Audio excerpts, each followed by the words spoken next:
Libre-échange, culture. Chantal Delatouane.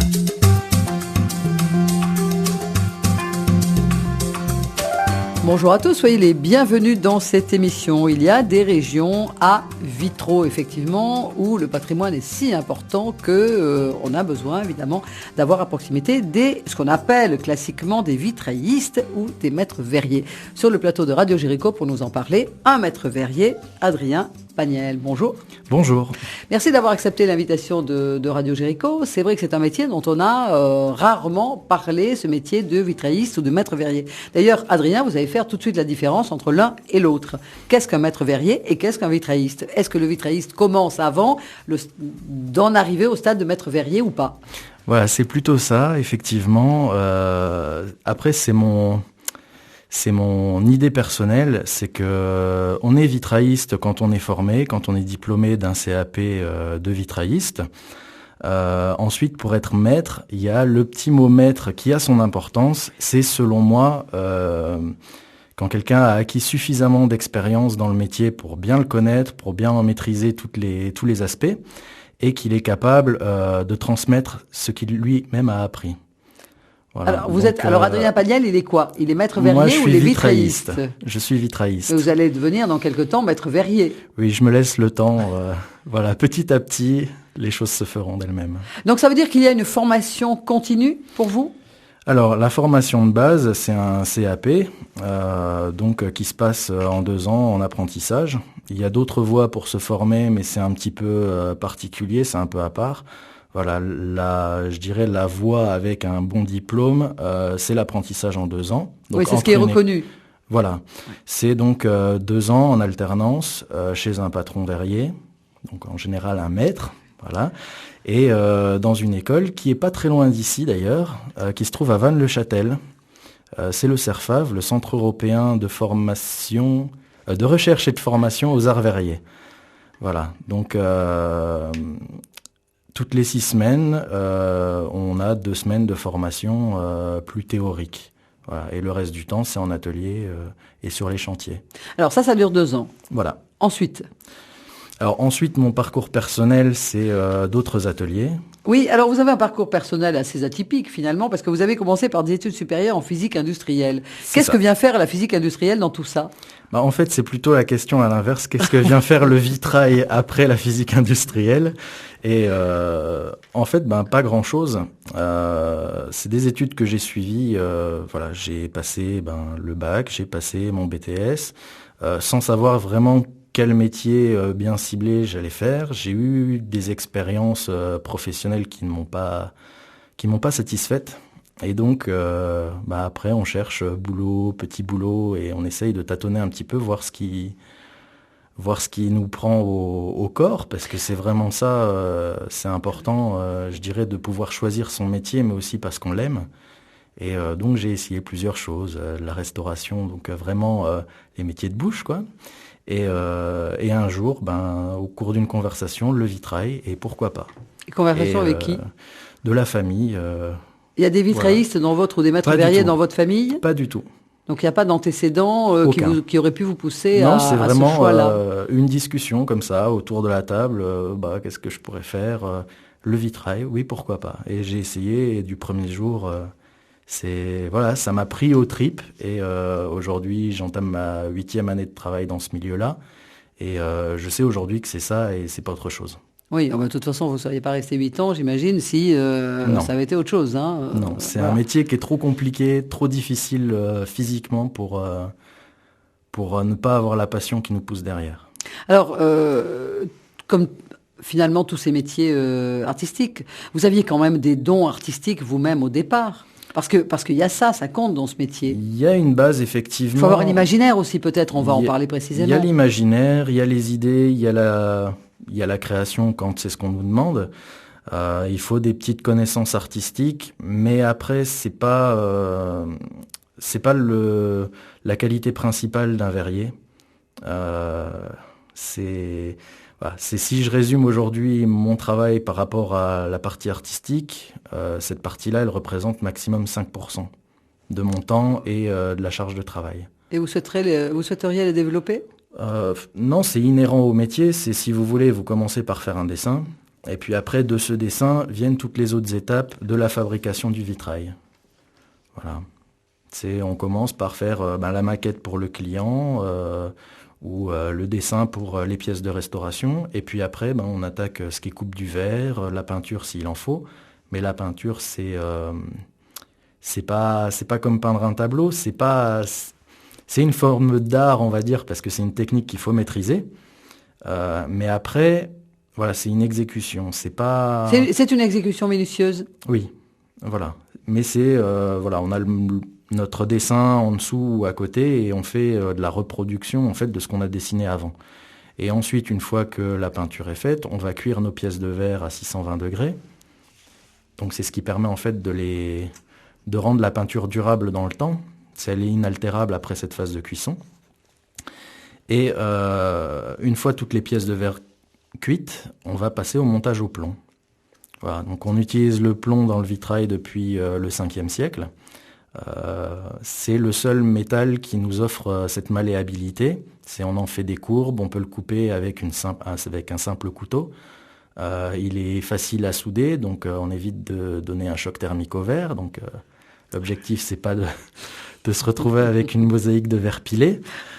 Voilà, et quoi qu'encore, ça pourrait être très joli. Ça pourrait être joli, mais là c'est vraiment pas l'objectif. Voilà, et aujourd'hui, si on devait changer de matériau, il faudrait utiliser de l'or, mais voilà. C'est un voilà suivi de points de suspension. C'est-à-dire que c'est pas possible, parce qu'évidemment, ça coûterait très cher. Ça coûterait 5000 fois plus cher. Ah oui, c'est ça. Donc voilà. c'est pas possible. Je vous écoute, Adrien Pagnel, et je me rends compte que c'est un métier qui exige bien sûr de la rigueur, de l'attention, de la minutie et du temps. Du temps et beaucoup de persévérance. Voilà, c'est un métier à plein temps, voire plus qu'à plein temps. Vous vivez avec. Oui, je le vis au quotidien, oui. C'est 7 jours sur 7, du lever au coucher. Voilà. Et encore, le subconscient fonctionne dans le sommeil. Dans le sommeil, oui, certainement. Oui, le carnet est jamais bien loin de la table de nuit. Voilà. Pourquoi? Pour des créations? Parce qu'on va parler des deux aspects de votre activité, mais surtout, on va dire où vous êtes. Vous êtes 18 route de Haut-Concours, à Mézières-les-Messes. On va laisser un téléphone aussi. Oui, donc c'est le 07 81 36 77 06. On le dit une deuxième fois. 07 81 36 77 06. Et le mail? Alors, c'est pagnel.adrien@gmail.com. Oui, et Adrien, A-D-R-I-E-N, pas de H, pas de fioriture. Et Pagnel comme Daniel, mais avec un P. Oui.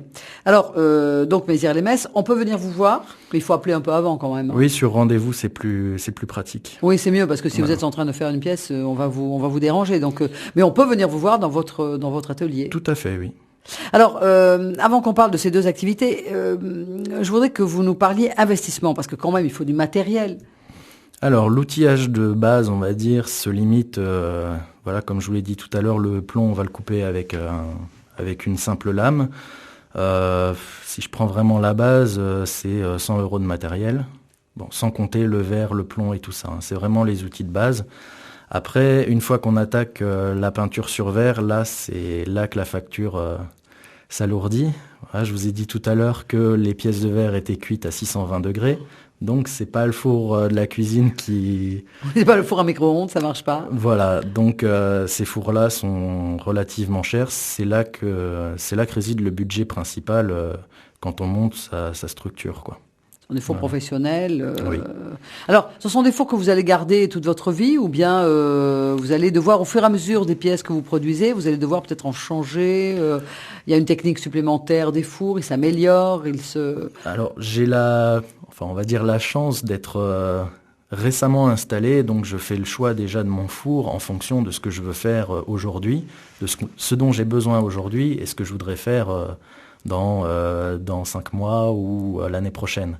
Voilà, donc c'est un four qui va me servir à la fois pour la peinture sur verre, mais aussi pour les techniques plus modernes de fusing, de thermoformage et de ces choses-là.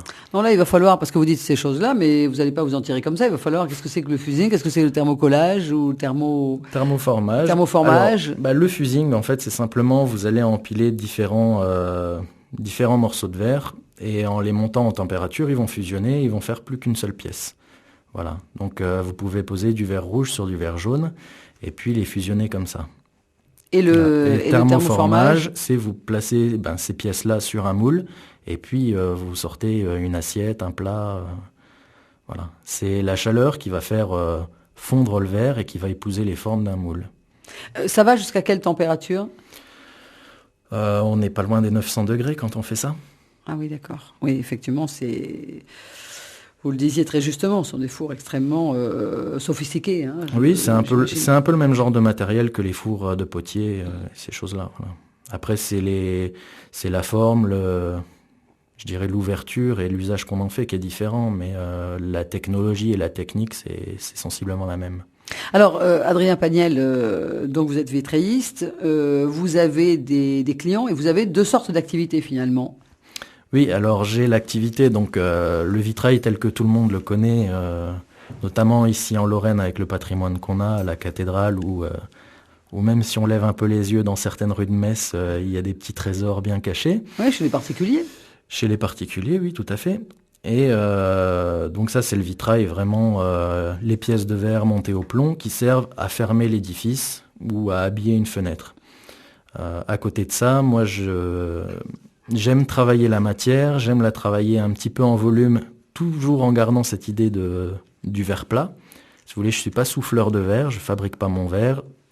Voilà, je reste sur des feuilles de verre que j'assemble, que je coupe et j'en tire des objets de décoration, donc de la lampe, ça peut être des trophées, ça peut être un petit peu tout ce que mon imagination et l'imagination de mes clients me demandent. On peut vous passer des commandes. Tout à fait. Ah, c'est ça, bon, il suffit de vous appeler. Alors, vous disiez, je ne fabrique pas mon verre, je ne suis pas souffleur de verre, mais alors vous l'achetez où?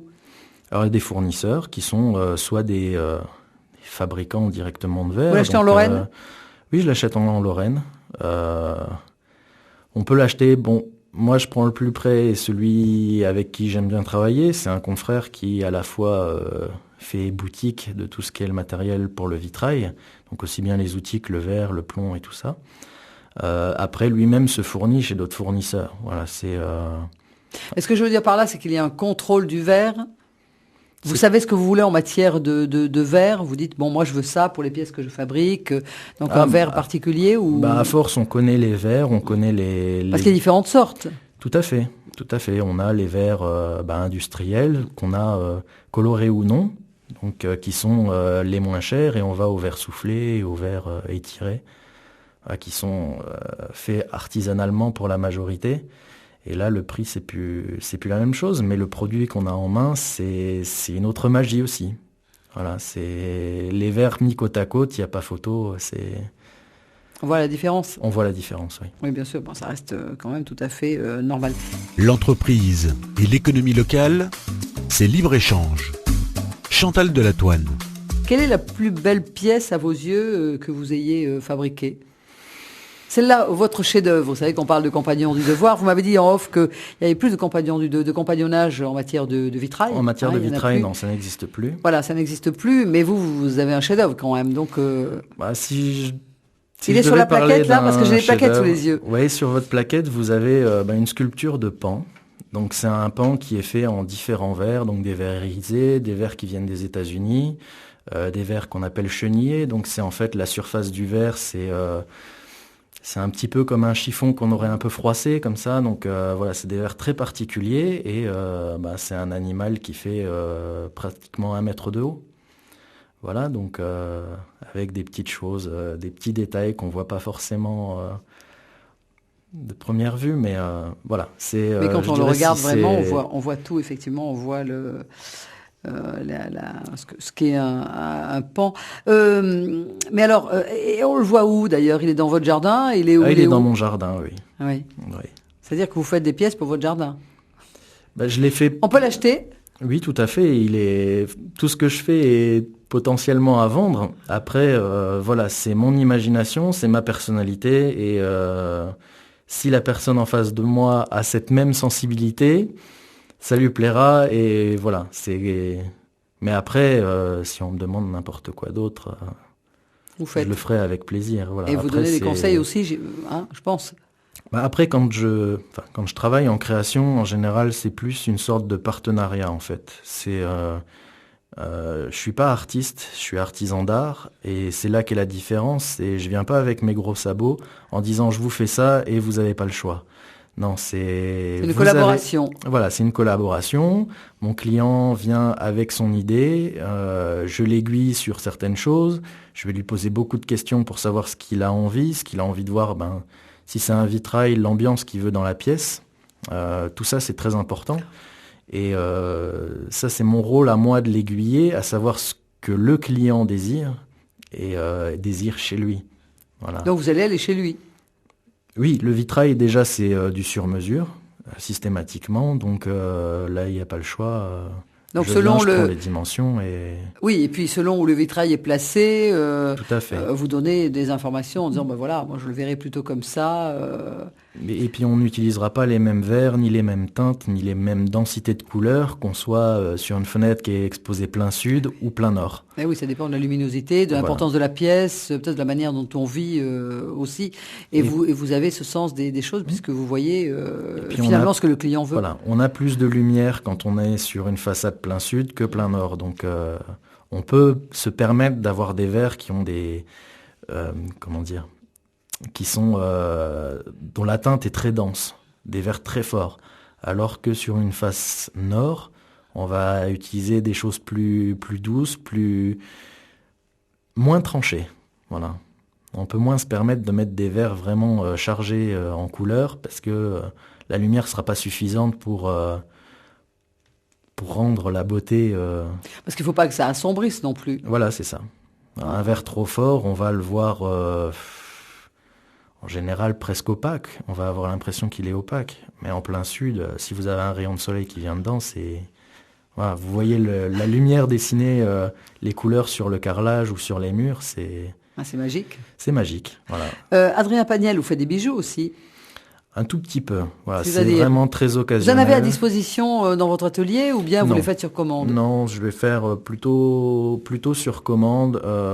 Après, voilà, le bijou, c'est pas vraiment ce qui m'intéresse. C'est plutôt une manière de rentabiliser mes chutes. Voilà, j'ai des chutes de verre quand je coupe, j'ai des petits morceaux. Voilà, je vais rentabiliser cet achat-là parce que quand on parle des verres qui sont à 800 € le mètre carré, même si c'est un morceau de 10 par 10, c'est voilà, il y a le prix dans la main, on va pas le mettre à la déchetterie, quoi. Voilà. Alors ça devient un collier, ça devient des boucles d'oreilles, ça devient ce qu'on veut, ce que veut le client. Ça devient ce que veut le client ou des fois ça devient ce que veulent d'autres amis artisans qui travaillent avec moi, ça arrive. Et voilà, ça peut devenir beaucoup de choses. Voilà. C'est l'imagination la seule limite.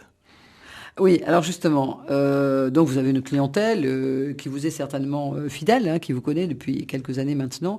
Quelle est la demande la plus originale qui ait été faite? Que vous ayez faite ou pas d'ailleurs, que vous ayez pu satisfaire ou pas? Alors la clientèle, la commande la plus originale, c'est difficile à répondre en fait. Parce qu'il y a l'originalité, en fait il y a deux sortes d'originalité, Adrien Pagnel. Il y a l'originalité technique. C'est-à-dire que vous avez été un peu innovant, vous avez fait des essais, vous avez travaillé là-dessus, ou bien alors une originalité esthétique? Alors sur l'originalité esthétique, pour l'instant, je dirais que c'est plus mes créations personnelles qui sont au devant de la création vraiment, enfin de l'originalité. Après, je suis amené à faire des petites commandes de vitraux ou de petites choses, même religieuses ou non. C'est pas voilà, il y a de l'originalité un petit peu là-dedans aussi. C'est voilà, proposer des décors, proposer un fond, parce que si on veut un petit vitrail mais qu'on met un fond qui est neutre et tout ça, c'est pas forcément ce que veut le client. Et c'est là que je viens avec ma petite touche d'originalité Et proposer par exemple un fond damassé, c'est original, oui et non, parce que ça s'est déjà fait même au Moyen-Âge, mais le travailler de façon un peu plus moderne, c'est intéressant. Vous faites des recherches dans des livres? Beaucoup. Des livres, beaucoup sur Internet aussi. C'est la nouvelle mine d'or. Voilà, on cherche, on peut cibler des recherches. Voilà, quand je travaille, par exemple sur du religieux, si on me demande, comme récemment, j'ai une commande là où on me demande Saint Joseph avec l'enfant Jésus. Un petit peu dans les bras l'un de l'autre. Enfin, bon, voilà, j'ai besoin d'une base iconographique pour commencer mon travail. Et voilà, on m'a envoyé une photo avec une statue. On voudrait quelque chose dans cet esprit-là. Voilà, partir d'une statue pour faire un vitrail, c'est compliqué. Voilà, donc on va aller chercher du côté de l'enluminure, du côté même des icônes. Et à partir de là, on peut commencer à avoir un travail plus précis et qui répond à la demande du client. Est-ce qu'il y a des modes en matière de vitrail? Est-ce qu'il évolue, ce vitrail? Alors, le style évolue. Est-ce que les demandes, justement, permettent de voir que le vitrail évolue? Il y a eu beaucoup d'époques dans le vitrail. On a le vitrail du XIVe siècle avec les personnages qui avaient pour seule expression le trait du pinceau. Donc, c'est la force du trait du pinceau qui donnait l'expression. Au fur et à mesure des siècles qui se sont passés, on a eu des nouvelles, on va appeler ça des techniques ou des technologies, des nouvelles peintures. Après, on a eu l'apparition des émaux. Tout ça, ça a changé le style du vitrail, qui fait qu'un vitrail du XIVe siècle mis à côté d'un vitrail admettons, du XVIe, esthétiquement, ça sera pas du tout pareil. Et après, on rajoute encore tout ce qui est du XIXe siècle avec les mouvements néoclassiques, néo-romans, néo-gothiques.